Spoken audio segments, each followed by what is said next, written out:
చూస్తాం బాధిత బంధువులు ఒక్కొక్కరితో మాట్లాడుతున్నారు. ఇప్పుడు ఎవరైతే బాధితులతో మాట్లాడుతున్నారో మనం చూడొచ్చు. ఏదైతే భావన్ కుమార్ ఉన్నారో వారి మావతో మాట్లాడుతున్నారు. ఆయనకి పెళ్ళి 3 సంవత్సరాలు అయింది, 3 నెలల పాప ఉంది. కుటుంబానికి చేదోడు వాదుగా ఉంటే కుటుంబాన్ని అంతా కూడా ఆయనే నెట్టుకొస్తున్నాడంటూ కూడా ఇందాక మన మీడియాతో మాట్లాడుతూ ఆయన చెప్పడం జరిగింది.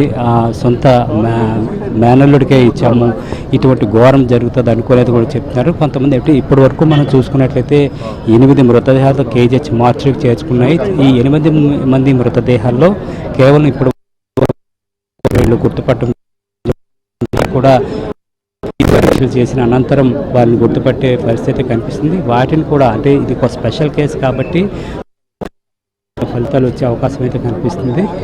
లేని పక్షంలో అయితే సుమారు 6 నుంచి 10 రోజుల వరకు సమయం పట్టే అవకాశం కనిపిస్తుంది. కాబట్టి ఈరోజు ఇక్కడికి వచ్చిన వారిలో కేవలం 3 లేదా 4 మాత్రమే పోస్ట్ మార్టం జరిగే ప్రక్రియ అయితే పూర్తయ్యే అవకాశం కనిపిస్తుంది. మిగిలిన వారిని ఎవరైతే మృతి చెందిన వారు ఉన్నారో వారిని గుర్తుపెట్టిన తర్వాత వారి కుటుంబ సభ్యులు కన్ఫర్మ్ చేసిన తర్వాత మాత్రమే వీటిని పోస్ట్ మార్టం చేసే అవకాశం కనిపిస్తుంది. ప్రస్తుతం అయితే ఇప్పటి వరకు మనం చూసుకున్నట్లయితే రమణ, భానుకుమార్, అదేవిధంగా అప్పలరాజు అనే 3 వ్యక్తుల్ని ఇప్పటివరకు కూడా ఐడెంటిఫై చేసినట్టు తెలుస్తుంది. ఐడెంటిఫై చేసిన అనంతరం వీరిని పోస్ట్ మార్టం పనులు పూర్తి చేస్తారు. అదేవిధంగా త్వరితగతిని కూడా పంపించేందుకు కూడా ఏర్పాట్లు చేస్తామంటూ కూడా కేజీహెచ్ సూపరింటెండెంట్ ఇందాక మీడియాకు చెప్పడం జరిగింది. ఇప్పుడు బాధిత బంధువులతో మాట్లాడుతున్నారు. అదేవిధంగా మొత్తం వీరికి సంబంధించిన ఏ సమస్యలైనా కూడా త్వరితగతిని పూర్తి చేయాలంటూ కూడా అధికారులు ఆదేశాలు జారీ చేస్తున్నారు. ప్రస్తుతం అయితే మాత్రం మనం చూడొచ్చు లోకేష్ బాధిత బంధువులతో మాట్లాడుతున్నారు. ఎవరైతే భానుకుమార్ ఉన్నారో ఆ భానుకుమార్ మావయ్యతో మాట్లాడుతున్నారు, సమస్యని అడిగి తెలుసుకుంటున్నారు.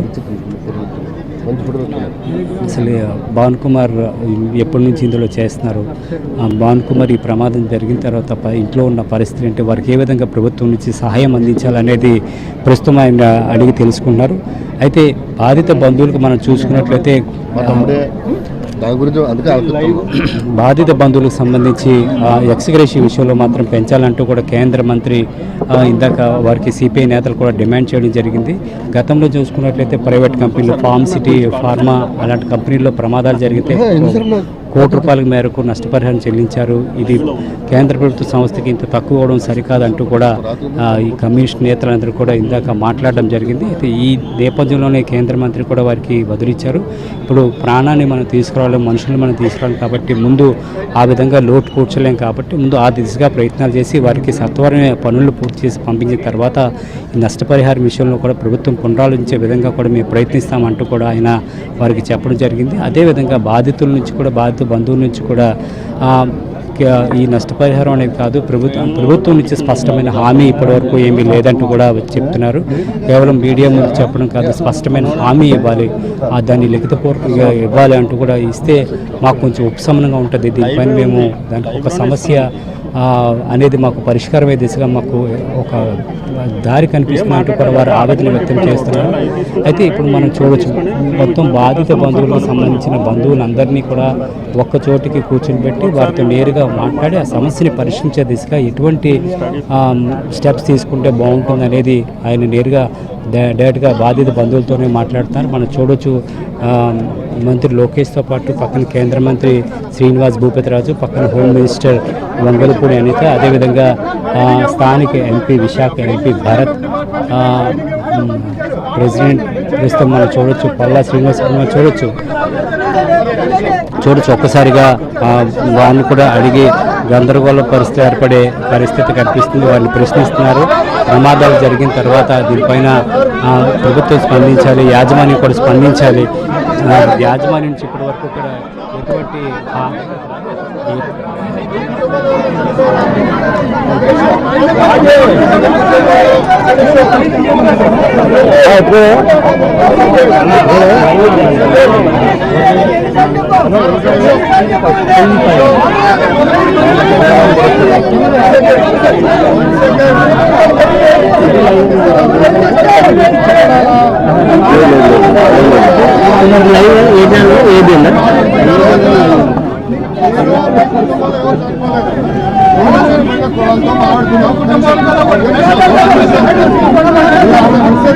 అలా